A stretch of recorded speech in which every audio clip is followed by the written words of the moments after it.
আলাইকুম guys, welcome to my channel. আমি আয়েশা আক্তার বলছি। আশা করি সবাই ভালো আছেন। আজকে আমি আপনাদের সাথে শেয়ার করব আমার লাইফের এমন একটা সিচুয়েশন যেটা আমি এর আগে কখনো ফেস করিনি। সেটা হচ্ছে গ্রাম অ্যান্ড শহরের বিয়ের দাওয়াত আমি একদিনে পেয়েছি। আর এরকম পরিস্থিতির মধ্যে এর আগে আমি কখনো পড়িনি। তো একদিনের মধ্যে দুটো বিয়ের দাওয়াতে কিভাবে যাই সেটাই আজকে আপনাদের সাথে শেয়ার করব। আর এরকম পরিস্থিতির মধ্যে কে কে পড়েছেন অবশ্যই কমেন্ট করে জানাবেন। তো আমরা এখন যাচ্ছি হচ্ছে গ্রামের বিয়ের দাওয়াত খেতে। গ্রামের বিয়েগুলো সাধারণত দিনের বেলাতেই হয়ে থাকে। রাতের বেলা কোনো ধরনের ঝামেলা তারা করতে চায় না এখানকার মানুষ। তো এই তো চলে এলাম আমরা বিয়েবাড়িতে। খাওয়া-দাওয়া শেষ করার পর এখানে আমি আর ওমর হচ্ছে কয়েকটা ছবি তুলে নিচ্ছিলাম। আর বউ তখন পার্লারে গিয়েছিল। তো আমরা ব্রাইডের জন্যই অপেক্ষা করছিলাম।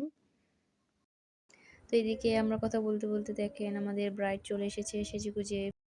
ব্রাইডের ফটোশ্যুট করার পর এখানে আমি আর ওমর হচ্ছে একটু হাঁটাহাঁটি করছিলাম। ওইদিকে অনেক গরম, তাই আমরা একটু এদিকে এসে ঠান্ডা আবহাওয়া ছিল, এখানে আমরা হাঁটাহাঁটি করছিলাম। আর এই প্লেসটা আমার কাছে খুবই ভালো লেগেছে। দেখেন কি সুন্দর করে গাছগুলো বেড়ে উঠেছে বালুর মধ্যে। দেখে আমরা হাঁটাচলা করতে করতে ওইদিকে জামাই চলে এসেছে ঘোড়ার গাড়ি নিয়ে। গ্রাম সাইডগুলোতে হচ্ছে যত তাড়াতাড়ি সম্ভব তারা বরযাত্রী চলে আসে। এখন সময় হচ্ছে বিকেল ৪টার মতো বাজে। তো আপনারা দেখেই বুঝতে পারছেন যে এখানে চলন কত তাড়াতাড়ি চলে আসে। চরের অঞ্চলগুলোতে আরও কিছু কিছু জায়গায় এর থেকেও আরও আগে চলে আসে। এইদিকে বর চলে যাওয়ার পর আমি আর ওমর হচ্ছে একটু ঘোড়ার গাড়িটাকে কাছ থেকে দেখার জন্য আসলাম। ঘোড়ার গাড়িগুলো এমনিতেই খুব সুন্দর থাকে, এগুলো এত গর্জিয়াসভাবে সাজানো লাগে না। তারাও এখানে খুব সিম্পলভাবে এই গাড়িটাকে সাজিয়ে নিয়ে আসছিল। দেখতে অনেকটা ভালোই লাগছিল। কিন্তু আমি তখন এত পরিমাণে টায়ার্ড ছিলাম যে শুধু এটাই মনে হচ্ছিল যে কখন বাসায় যাব।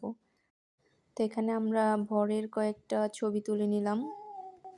অবশেষে এখন আমরা বাসার জন্য রওনা হচ্ছি। এখানে আমরা এসেছি হচ্ছে দুপুর ১টার দিকে। আর এখন আপনার ৪টা ৩০ বাজে, ৪:৩০টার মতো। তো এখন আমরা হচ্ছে বাসায় যাচ্ছি। ভাবা যায় এত পরিমাণ টায়ার্ড আমি। তো এখন আবার বাসায় গিয়ে হচ্ছে আরেকটা বিয়ের জন্য, শহরের বিয়েটার জন্য আবার রেডি হতে হবে। তো একদিনের মধ্যে হচ্ছে এরকম জার্নি আমার কখনোই করা হয়নি। পার্সোনালি আমি অতিরিক্ত জার্নি করতে পছন্দ করি না। তো এখানে আমি রেডি হয়ে গিয়েছি আমাদের আরেকটা বিয়ে বাড়িতে যাওয়ার জন্য। তো সেখান থেকে আসার পর একটু ঘুমিয়েছিলাম। তারপর ঘুম থেকে উঠে তাড়াতাড়ি করে রেডি হয়ে গেলাম। কারণ এমনিতেই অনেক বেশি দেরি হয়ে গিয়েছিল, রাতও হয়ে গিয়েছিল। তো দেখতেই পাচ্ছেন আমরা শহরের বিয়েবাড়িতে রাতের বেলায় গিয়েছিলাম। আর রাতে হওয়ার কারণে আমরা গ্রামের আর শহরের বিয়ে দুটোই খেতে পেরেছি। এই তো আমরা চলে এসেছি সাইমন সেন্টারে।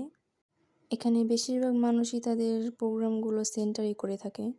দেখতেই পাচ্ছেন ব্রাইডের ফটোশ্যুট করা হচ্ছে।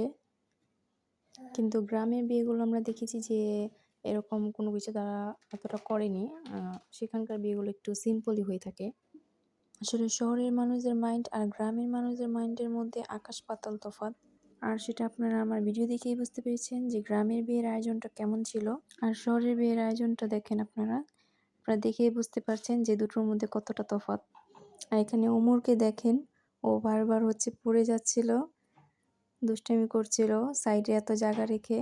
আর ওরা হচ্ছে বাচ্চারা এখানে দুষ্টামি করছিল, যেটা ব্রাইডের জন্য রাখা ছিল। তো আপনারা হয়তো ভাবছেন যে এখানে এত খালি জায়গা কেন, মানুষজন খাওয়া দাওয়া কোথায় করছে। তো আপুরা হচ্ছে দুটো তালা ভাড়া নিয়েছিল।